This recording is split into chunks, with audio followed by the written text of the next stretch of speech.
अब ये मेले का आयोजन किया जा रहा है और ये अवैध तरीके से नगर निगम इनको मेले को नीलामी कर दिए। एक तरफ नवचंडी जो सेवा कर रहे थे गंगाराम बाबा उनके पक्ष में फैसला आई था, फिर नगर निगम मनमानी करके उनके पक्ष में फैसला ले लेती है। तो इस पर आप लंबे समय से इस पर स्टे की मांग कर रहे हैं, तो क्या उसके आगे तक का सुनवाई हुई और क्या उस पर लंबित कार्रवाई? ये मेला वर्ष 1991 से बाबा महंत गंगाराम के द्वारा आयोजित किया जा रहा है और ये इसी कारण से ये ज़मीन पहले कॉलोनाइजर की ज़मीन थी, जिसको वो खेती की ज़मीन थी, उसको कॉलोनी के लिए रखा गया था। परंतु बाद में बाबा के निवेदन पर इस ज़मीन को मेले के लिए आरक्षित की गई है और इस संबंध में मध्य प्रदेश शासन के गजट में भी नोटिफिकेशन हुआ है कि नवचंडी मेला धाम के लिए जगह सुरक्षित रहेगी, आरक्षित रहेगी। लेकिन इस बीच में गत 2 वर्षों से नगर पालिका निगम के द्वारा और उनके जो अधिकारी और पदाधिकारी हैं उसके द्वारा यहाँ पे ये मेले क्षेत्र में स्थायी प्रकार की दुकानें बनाने का निर्माण कार्य की जाने वाली बात आई और मेला आयोजन का जो कार्य बाबा करते थे, मेहनत करते थे, उस मेला के आयोजन को भी उन्होंने नगर निगम ने अपने हाथ में लेने का प्रयास किया, जिससे मेले का जो एक चमत्कार जो उत्सव होता था मेले का, जो एक लोगों में मेले के प्रति जो आस्था थी वो कम हुई है और पहले की भांति जो मेला लगता था वैसा मेला नहीं लग पा रहा। मेले में इतना उत्साह भी नहीं है लोगों को, क्योंकि यहाँ इतनी सुविधा नहीं है। न्यायालय ने यहाँ पर स्थायी निर्माण करने के लिए पहले से रोका गया है। नोटिफिकेशन भी हुआ है जिसमें अधिकृत की मेले के लिए, उसमें भी कहा है कि इसमें इस मेला क्षेत्र में किसी भी प्रकार का कोई स्थायी प्रकार का निर्माण नहीं किया जाएगा, केवल जमीन पूरी जो है खाली रखी जाएगी, मेले के लिए आरक्षित रखी जाएगी। लेकिन नगर निगम की नीयत खराब होने से उन्होंने अपने लालच में आके और अपने स्वयं के हित साथ में की गरज से यहाँ पे पक्का निर्माण करके दुकानें पक्की बनाने का जो फैसला किया और इस साइड में भी और इस दिशा में भी जो दीवार बनाई है वहाँ पर भी इन्होंने पक्की निर्माण बनाने का फैसला किया, जिसके विरुद्ध न्यायालय में कार्रवाई की गई है और न्यायालय के द्वारा स्थगन दिया गया था। बाद में स्थगन को रद्द किया गया, लेकिन उसके बाद में फिर माननीय उच्च न्यायालय द्वारा इस संबंध में स्थगन आदेश जारी किया गया है कि वहाँ पर मौके पर यथा स्थिति बनाई रखी जाएगी। इसके बावजूद भी इस आदेश का हाईकोर्ट माननीय उच्च न्यायालय के आदेश का ज्ञान कराने के बाद भी नगर निगम ने अपना निर्माण कार्य रात में और दिन रात चालू रखा और ओपले बना दिए, पक्की दुकानों के ओपले भी जो आज तक नहीं हटाए गए हैं और इस तरह से न्यायालय की अवमानना जानबूझ करके की जा रही है नगर निगम के द्वारा और उनके पदाधिकारियों द्वारा। इस संबंध में हम आगे कार्रवाई करने जा रहे हैं तो माननीय उच्च न्यायालय में भी आगे हमने न्यायालय के अवमानना के संबंध में कार्रवाई करने पर हमारा प्रयास है और हम कार्रवाई करने जा रहे हैं, इस पर विचार किया जा रहा है। वकील साहब, एक ये भी था कि जो मेले का टेंडर तो किए मगर मेले की ऐसी व्यवस्था कुछ है कि नहीं, सही व्यवस्था नहीं है, सब मनमानी हो रही है और जो पार्किंग व्यवस्था यहाँ पर थी वहाँ पर नहीं होकर पूरा मंदिर ग्राउंड में है कि नहीं पार्किंग व्यवस्था बना दी गई है। यहाँ पर जो था ये मेले के जो आयोजन होता था ये बाबा गंगाराम के द्वारा आयोजित किया जाता था वर्ष 1991-92 से और आयोजन करता यही रहते थे, सारी व्यवस्था यही देखते थे।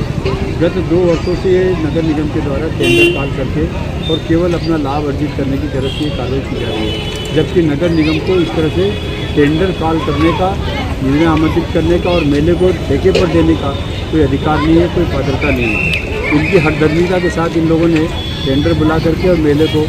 ठेके पर दिया गया। ठेकेदार के द्वारा क्या किया जा रहा है, यहाँ पर जो जनता को सुविधा देना चाहिए वो सुविधा नहीं हो रही है, सांस्कृतिक कार्यक्रम नहीं हो रहे हैं। जिस तरह से बाहर से अच्छे कलाकार लोग आते थे, यहाँ अच्छे प्रोग्राम देते थे, जनता की शहर की जनता आती थी, यहाँ पे उसका लाभ उठाती थी, आनंद उठाती थी और अपना मनोरंजन करती थी, उससे वो यहाँ क्षेत्र की जनता वंचित हो गई है। टेंडर से ठेकेदार को ठेके पर देने के कारण ठेकेदार ने इसको अपना कमाई का जरिया बना लिया है। वो बिना कमाई के इस मेले को आयोजित नहीं करेगा और मेले में जो कमाई कर रहा है उसकी वजह से वो खर्चा कम करेगा, क्योंकि उसको कमाई चाहिए, खर्चा उससे ज़्यादा कर नहीं सकता था। लेकिन जब बाबा गंगाराम महंत इसको आयोजित करते थे तब वो कमाई को नहीं देखते थे, तो केवल मेले का उत्सव और उसका लोगों के मनोरंजन के लिए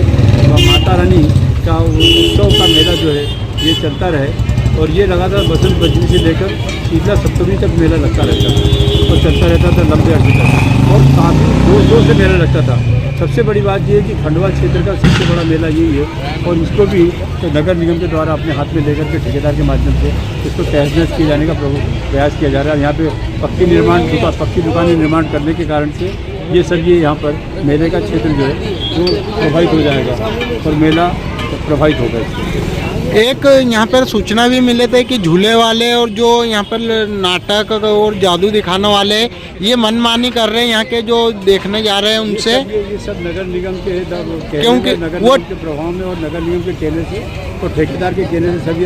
इस तरह की अव्यवस्था फैल रही है और बन रही है। टिकट तो ले रहे हैं, मगर वो 2 टिकट ले रहे हैं और व्यक्ति को एक ही को जाना और एक रिटर्न कर रहे हैं, तो मनमानी कर रहे हैं, बोले ये टिकट आप ब्लैक से बेच दो करके। ये ठेकेदार नगर निगम की मिली भगत है। पहले मंदिर के सामने वाला जो प्रांगण था जहाँ पे गरबा आयोजित किया जाता था, मंदिर के लोग दर्शन करने आते थे, भजन कीर्तन होते थे, वहाँ पर पार्किंग स्थल नहीं था। नगर निगम ने वहाँ मंदिर के सामने भी जहाँ भजन कीर्तन करने वाले आते हैं, जो गरबा क्षेत्र है, वहाँ पर भी पार्किंग स्थल बना दिया। मज़े की बात यह है कि पार्किंग के लिए लोग जहाँ मेले मंदिर में दर्शन करने आते हैं, मेला घूमने आते हैं, उनसे पार्किंग चार्ज मोटरसाइकिल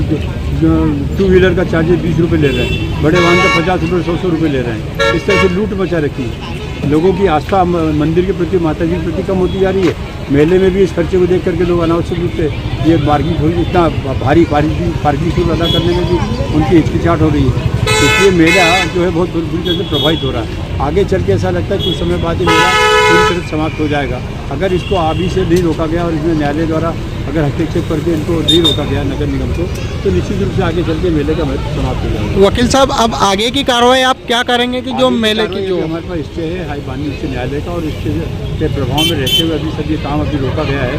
बहुत बड़ी मुश्किल से रोका गया है। जब इनको हमने धमकी ये आवेदन दिया, हमने कहा कि आपके खिलाफ न्यायालय की अवमानना की कार्रवाई की जा रही है, तब इन्होंने निर्माण कार्य रोका, नहीं तो न्यायालय के आदेश के बाद भी इनका निर्माण कार्य जारी था। बड़ी मुश्किल से रोका गया। इस संबंध में कलेक्टर महोदय को, नगर निगम आयुक्त को और अन्य मंत्री लोगों को भी, प्रभारी मंत्री को भी शिकायतें की गई, तब बड़ी मुश्किल से काम इनके द्वारा रोका गया। अन्यथा हठधर्मिता के साथ इनका निर्माण कार्य जारी था। आपका परिचय? मैं RD गुप्ता एडवोकेट। मैं इस प्रकरण में न्यायालय में